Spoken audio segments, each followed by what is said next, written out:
Picture a caveman. Right now, go on, actually picture him. He's running, isn't he? Club in hand, half a step from becoming dinner. Here's the strange part. For the actual humans who live this, for over 95% of your species' entire existence, that picture is almost completely wrong. You're about to find out what an ordinary day really looked like. Not from the outside looking in, from the inside. Because for the next few minutes, you are this person. You wake before you decide to.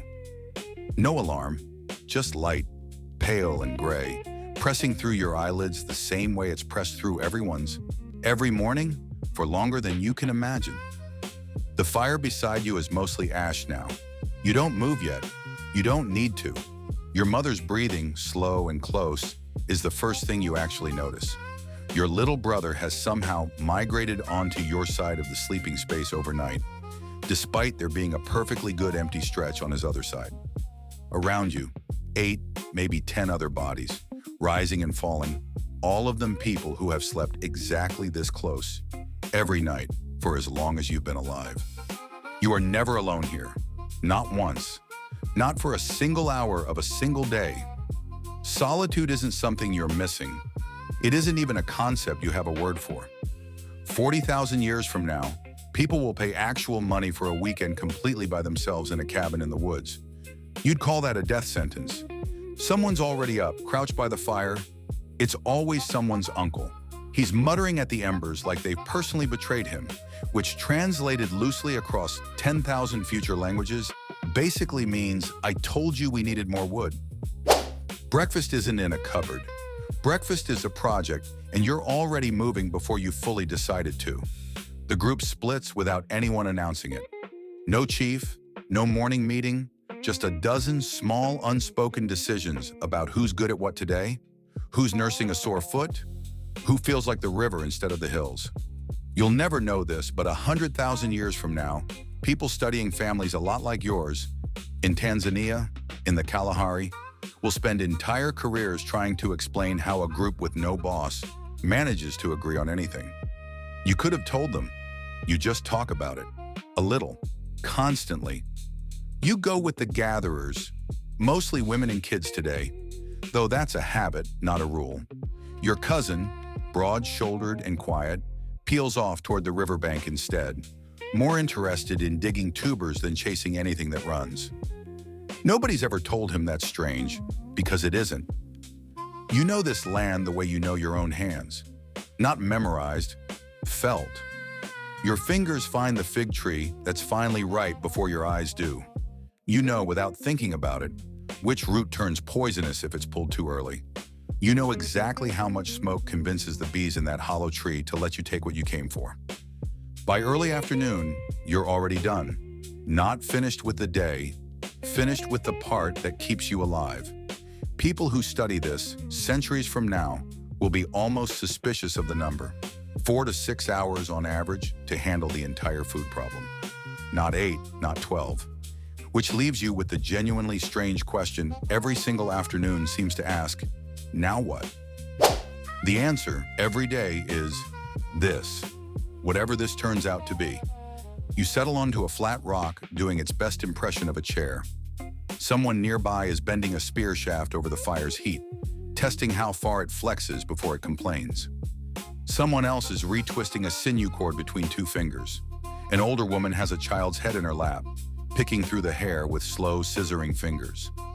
Not really a chore, more like a conversation neither of them needs words for. And you talk. Everyone talks, always. Who saw what? Who said what? Who's annoyed at who this week? It feels like nothing. It is somehow almost everything.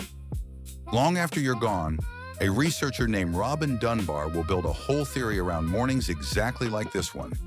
That talk like this, gossip, plain and ordinary, might be one of the actual reasons your kind ever bothered inventing language at all. You just call it Tuesday. It's also the only library you've got.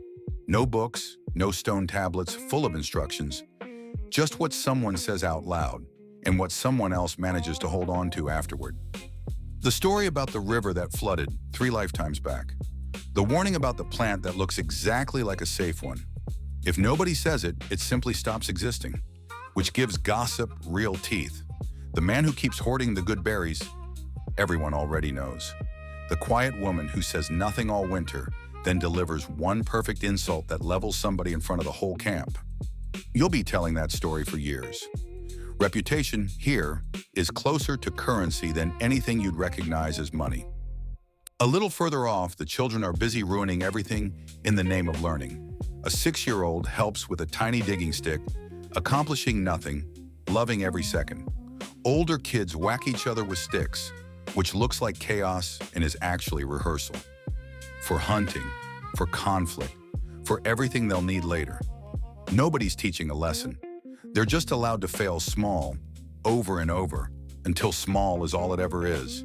And none of those children belong to just one set of parents. They belong to all of you. Centuries from now, someone will give this a tidy name. Cooperative breeding, allo-parenting. But to you, it's simpler than that. Your grandmother, your aunts. Half the camp has had a hand in raising every child here at some point.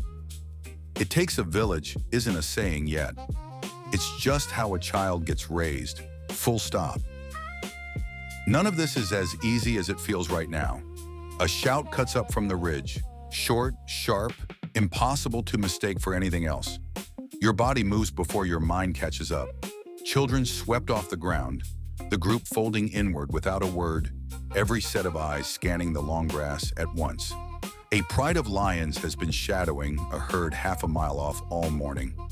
For a few seconds, the only thing you can hear is wind and your own held breath. This is the part the cartoon version of Caveman gets almost right and also completely wrong. The danger is real, but so is the smaller stuff, the stuff that sounds almost laughable from 100,000 years in the future. A thorn in the foot that turns septic, a fever with nothing to fight it, a broken leg that, with no cast and no surgeon, can quietly become the last bad thing that ever happens to you. And yet, long after this exact moment is gone, people will dig up bones from camps like yours and find something that stops them cold. Skeletons with old fractures, healed. Injuries that should have been the end of someone, and weren't. Somebody fed them anyway. Somebody protected them through the weeks they couldn't carry their share. That's not softness. In a world this unforgiving, that's strategy. Lose the injured, and you lose what they knew, what they could still teach, what they were worth beyond their hands. Keep them, and the whole group gets just a little better at surviving whatever comes next. By the time the light turns gold and then gray, the lions have drifted off, the fear has drained out of your shoulders, and the fire's being coaxed back into something real. This honestly is the best part of your day. Whatever was found, whatever was caught, gets shared. Loudly with opinions. Meat especially. A good hunt turns into theater within minutes. Exaggeration, teasing, someone insisting the animal was bigger before anyone else showed up to help drag it back. There's a reason underneath all the showing off, too. Meat shared today means meat coming back to you on the day you come home empty-handed. Generosity now is just dinner later. After eating, the fire turns into a stage.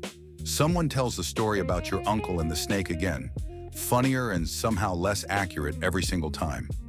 Someone else starts humming, low, and a couple of voices fall in around it. Not performing, just filling up the dark, because out here the dark can feel enormous, without something pushing back against it. Above you, with no light for 100,000 miles in any direction, the sky is doing something almost nobody alive 100,000 years from now will ever get to see again. It's completely full. You don't have names for any of it yet, but you already know the shapes. And you've already started building stories around them, the way your kind builds a story around anything too big to leave unexplained. One by one, the voices around you go quiet. The same bodies that woke up pressed together in the cold settle back into the same shapes, and the fire burns down from orange to gray. Tomorrow this happens again. The gathering, the lion, the gossip, the small, deliberate choice to carry someone instead of leaving them behind. For around 10,000 more generations. So, what did you actually do all day back then? Mostly a few focused hours of work, then talk, teasing, raising children together, fixing what's broken, worrying about lions and septic thorns, watching the sky when there was nothing left to worry about. Recognize any of it? Strip away the spears in the firelight, and it's an oddly familiar day, just with worse plumbing and far better stars. Nearly everything you'd call modern, gossip, friend groups, bedtime stories, the specific relief of a shared meal after a hard day, isn't modern at all. We didn't invent it. We inherited it from 100,000 evenings exactly like this one. If you want to go further, what happened the first time two groups like this ran into each other, or how cooking might have physically reshaped the human jaw?